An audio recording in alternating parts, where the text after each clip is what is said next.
Okay, so Darius is getting this prepped out for some paint. We've got it all masked off. He's washing it down right now with some isopropyl alcohol. But what we're gonna do is I'm gonna mix up some sealer, and today we'll be tinting our sealer. So we are using U-POL primer sealer. Now that is a tintable sealer, and you can tint it with your urethane base coat. So let's go ahead and mix some of that up. This is the primer here. It is U-POL 2253V. So the U-POL primer mixes up 4:1 for a high build primer, 4:1 for a primer surfacer, and 4:1 to 2 parts urethane reducer for a sealer. And then what we can do is we can add our solvent base coat to it to tint the sealer. So because this red is a little bit transparent, we are going to tint our sealer. So I'm just going to add a little bit of our paint to the sealer, and that'll give us a good start on getting coverage on this sealer. And we need to seal some of this anyway because there's some fine scratches I want to fill, and also I want to make it all uniform. And we got a couple little breakthroughs on that hood that I want to seal as well. So I'm going to add about 10%, and we'll mix this up good. We're going to use the Innocraft Drizzle D1 to spray the base. I don't know why, but I have an unhealthy fear of peeling clear coat. So even though we sanded these inner fenders real well, these fender edges, I'm just spraying these with some U-POL number 4. This is called Grip. It's an adhesion promoter, just a little bit of added insurance to make sure we have good adhesion on our clear coat. Now I'm ready to seal these primered areas, so we're going to go ahead and blow a little air on them and tack off these areas, and then we'll start applying the sealer. Typically I just put 1 coat. Sometimes I might put 2 coats if it's a little transparent. I want a nice smooth finish when I apply that sealer. Why am I applying sealer? Isn't sealer just thinned out primer? Well, yes, it is. Now, not all primers can be used as a sealer, so if you're using primer as a sealer, make sure you check your technical data sheet and make sure it can be used as a sealer. The reason for using sealer is it's going to create a uniform surface for you to apply your paint to. So we have a couple little primer spots here. We are tinting this sealer. This is going to give us a uniform finish and color to apply our base coat on, especially since this base coat is transparent. The other thing it's going to do is it's going to fill any of those fine scratches that may affect your metallics when you're spraying your base coat. Now here I'm applying U-POL number 9. This is a blending agent. All it is a reducer in a can. I'm just smoothing out the edges of the sealer so we have a nice smooth finish when we start applying our base coat. Now I'm going to use the Innocraft Drizzle D1, the low volume, low pressure paint go to spray our base as well. So we're just rinsing this out. That's basically all we have to do is rinse it out with thinner before we apply our base coat. Now we've got our base coat all mixed up, so I'm going to go ahead and apply the first coat of base. Now as far as the settings on this gun, the same as sealer. So for sealer and base coat, I run about 24 psi on the air pressure, and then I have my fluid volume 3 turns out from closed, and we have our fan pattern wide open.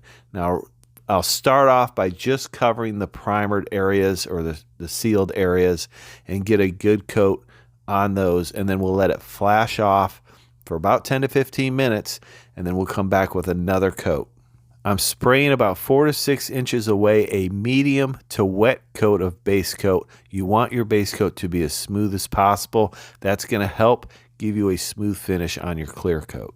Because if you have texture or orange peel in your base coat, that's going to result in texture and orange peel in your clear coat as well. I'm going to let this set up for just a few more minutes. Still a little wet here because I want to tack this off before we go any further. I want to touch up a couple little chips here too. I just need a very, very, very, very little bit of paint here. There's a little chip.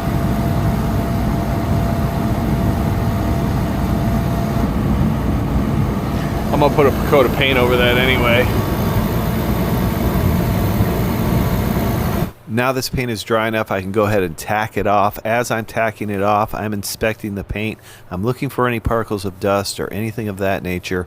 If I see those, I want to eliminate those and sand those out before I apply another coat of base. Remember, we're in an open garage here. We're not in a paint booth, so we need to inspect this paint job through every stage of the process to make sure we're eliminating as much dust as possible. We are going to get some dust in this paint job. It's inevitable. But if we can eliminate as much as possible, we can get a better looking finish. Now I'm applying the second coat of base, and I'm still primarily covering the primered areas, but you'll see I'll start to blend out into this door, and I'll blend in different directions. So I'll go in a cross direction, and then I'll go back the other direction, and that just gives us a uniform metallic finish. But I want to make sure all these sealer areas are covered and they're not transparent. So we'll get one more coat on here, and then we'll check it with a light, tack it off, and probably apply another coat. When you're applying your base coat, you want to have a consistent speed and a consistent distance from the panel. We are overlapping about 75 or 80%. And again, I'm gradually blending out into the rest of that hood. So as I'm covering my primer, I'm increasing the surface area that I'm covering with paint. Most important thing to remember when you're blending base coat is to put on a smooth finish. You do not want sand piling or a dry spray or a roughness in your base coat. And that can be caused by being too far away from the panel or just not putting enough material on the panel. So make sure you're applying your base coat wet enough that it's a smooth finish.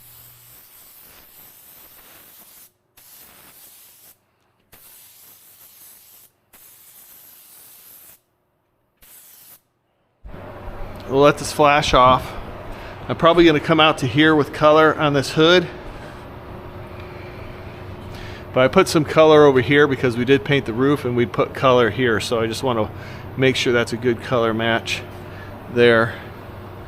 And I'm probably going to come up this door as well, just to make it all uniform. Now I'm using a little air and a tack cloth to remove any dust particles that might be on the surface of this paint. Of course, I'm inspecting it as we go along, and we'll add another coat of base coat.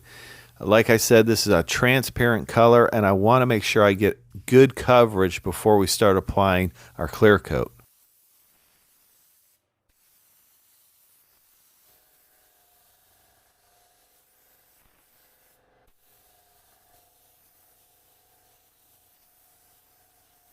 Now you can see I'm really starting to blend this color out into the rest of these panels, like this hood, this fender, and these doors. That's going to give us a real good gradual transition in these colors.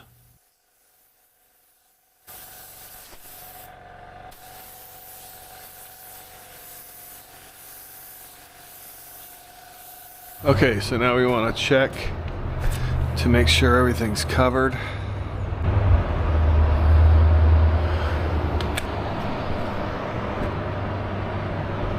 There's no transparent areas there. This all looks good. I'm going to go ahead and put, it's a little transparent there. I can still see right there, right here.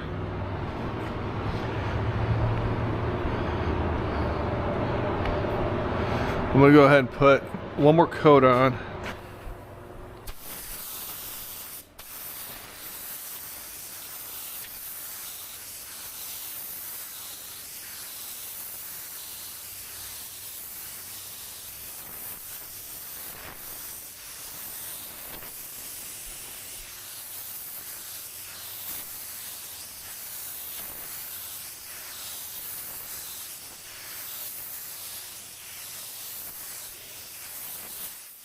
Now I'm just doing a little drop coat on these doors and this fender. Basically, a drop coat is just when you move a little bit farther away from the panel and you kind of blend it out into the rest of the panel so you get a nice uniform metallic or pearl. Just doing a drop coat here. Well, this hood has a few little chips and stuff in it that are going to show up. But we can't take out all the chips in this hood. It's just not part of the estimate.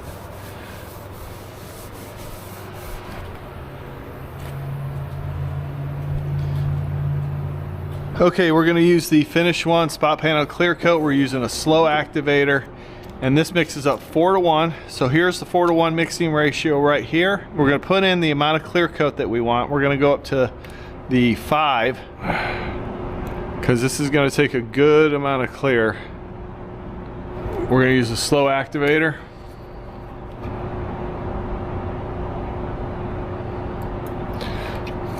Lock on the lid. We're going to use the Segola 4600 Extreme. This is a clear coat gun.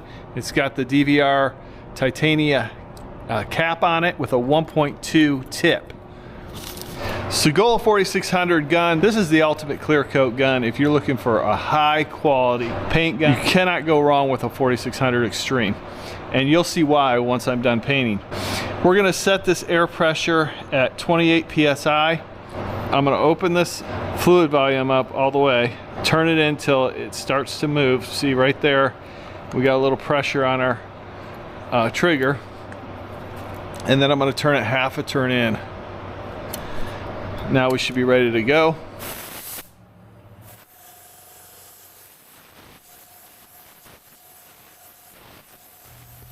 There's so many things to love about this Segola gun, but in this situation where I'm painting multiple panels, I want to get this done quickly. And the one thing I love about this gun is I can spray as quick as I want.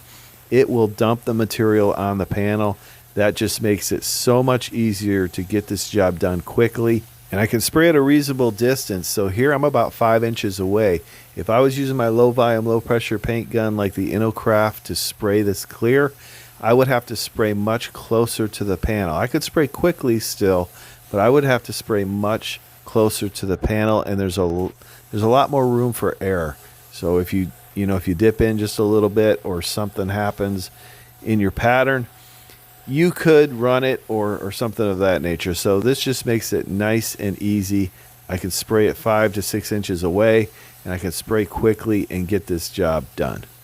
It will produce a lot of overspray if you're painting in your garage, but the nice thing is you don't have to be in there long because you get it sprayed quickly, get those fumes exhausted out, and then you can put on your second coat, and you don't have to be in those fumes very long.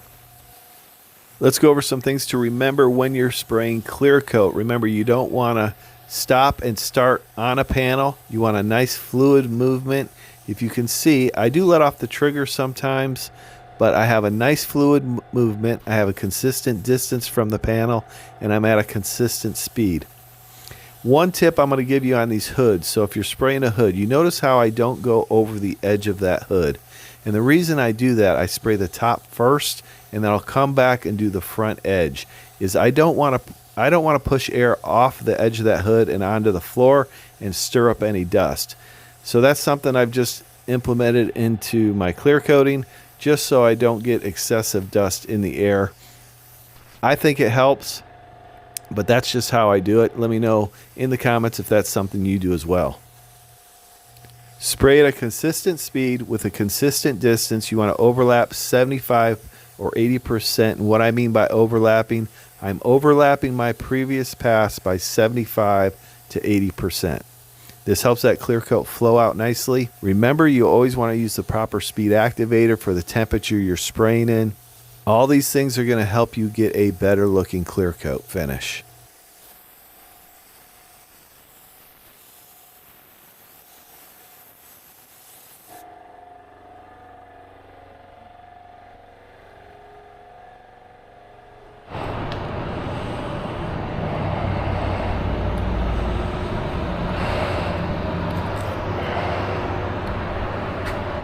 We got a little sagging right there, but overall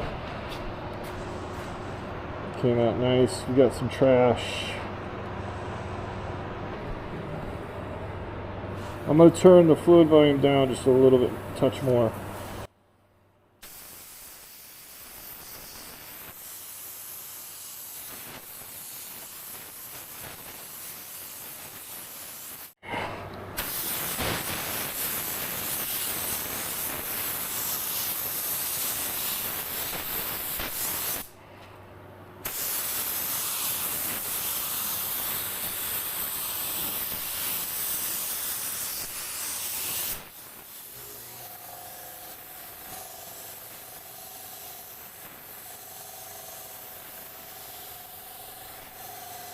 Now on these hoods, you can hit it a little bit harder, slow down a little bit, and lay it on a little bit thicker because it's going to flow out much better than it will on the sides and flatten out. Now, if you do that on the sides, you could risk the chance of running it, so you want to be careful with that. But on the hoods and flat surfaces, you can hit it just a little bit harder.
This is the finished product. I'm pretty happy with it. I could dial this in just a little bit better, get a little bit flatter finish, but overall it came out beautifully. Got a little sag, little run right there. You know, this is only my second time spraying with it, so I think I can dial it in just a little bit better. Of course, the hood looks good. It's got some dust we're gonna have to nib out. But as far as the finish, it looks good. The fender really looks good. Got a little bit too much texture here, which it looks like I got it on just a little bit too heavy, which is fine. We even have a little bit of a sag right here. Now that's not going anywhere, but I'm gonna have to take care of that. It's pretty acceptable on the side, but I think we can do a little bit better than this with just a little bit of fine tuning. Now over here I did have a run on this ridge, so we're gonna have to take care of that. Hopefully I won't have to repaint that. I think I can get it out, but if it drew some of that color, we're gonna have a problem there. So otherwise, came out nice. I'm really happy with that Segola gun. I can't wait to just work with it a little bit more, get a little bit more experience with it, and see what it's capable of. I hope you found this video helpful. If you did, consider subscribing to the channel. I appreciate each and every one of you watching. We'll see you next time on Garage Noise.